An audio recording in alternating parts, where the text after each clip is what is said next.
አስተዳዳሪሽ ንጉስሽ ሕፃን የሆንሽ አገር ወዮልሽ ይላል። ለምን? የሚናገረውንም የሚሰራውንም አያውቅም። ወጣት ከሆነ የእሳት ባህሪው እየወጣ እየወረደበት የሚናገረውን ስለማያውቅ ሀገሪቱን ሊያጠፋት ይችላል ተብሎ ነው። ይሄ ሰም ነው። ወርቁ ግን ስለ ንጉስ ሊነገር የተፈለገ ኃይለ ቃል አይደለም። ንጉስ የተባለ ምንድን ነው? ልብ ነው። ንጉስሽ ለጋ የሆነ ሀገር ወዮልሽ ማለት ልብሽ ያልበሰለ ሰውነት ወዮልሽ ማለት ነው። በኃጢአት ትጠፊያለሽ። ልቡ ያልበሰለ ሰው ሰውነቱን በሙሉ ይዟቸው ወደ ኃጢአት ይነጉዳል።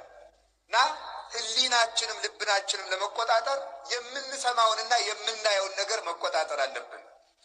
የረከሰ ነገር እያየን ከረከሰ ነገር መውጣት አንችልም። የረከሰ ነገር እየሰማን ከረከሰ ነገር መውጣት አንችልም። ስለዚህ የአይኖቻችን ለሰይጣን የተዘጋ ለእግዚአብሔር የተከፈተ የአይንና የጆሮ በር የኖረን እንደሆነ ያን ጊዜ ከክፉ ነገሮቻችን ፈጥነን ለመላቀቅ ይመቸናል። እንደ ንስር ለመብረር እንችላለን ማለት ነው። አቅም የሚገኘው በዚህ ነው። ስለዚህ ራስ ከፍ ሲል ሕዋሳት ከፍ ይላሉ ያለው ምንድን ነው? ሰው ሀሳቡ ከፍ ሲል፣ አይምሮ ከፍ ሲል ምን ይሆናል? ስራውን ከፍ ይላል። እነዚህ እኮ አሁን ለምሳሌ የሌሎቹ ሀገራት እንደምታውቁት የአውሮፓ፣ የአሜሪካ፣ የሌሎችም ሀገራት የሚባሉት የእኛ ሀገር ሰው እንዳያድግ የሚያደርጉት ምንድን ነው?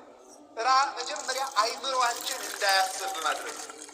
እስኪ አሁን ከዚህ ካለው ወጣት አብዛኛው የሚያስበው እዚህ ለምሳሌ ጉባኤ ቢዘጋጅና ስቴዲየም ደግሞ አንድ ዘፋኝ ቢመጣ የት ነው የምትሄዱት?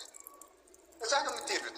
ለምንድን ነው ሲባል አይምሮአችን ቀላል እንዲሆንና መደሰት ብቻ የሚፈልግ እንዲሆን ሰርተውናል። ቀደው ሰፍተው ማለት በቀላሉ ደስታ ብቻ የምንፈልግ፣ ጭንቀት መስማት የማንፈልግ፣ አስጨናቂ ነገሮችን በመሸሽ ብቻ የምንኖር። እስኪ አንድ ጥያቄ ልንገራችሁ።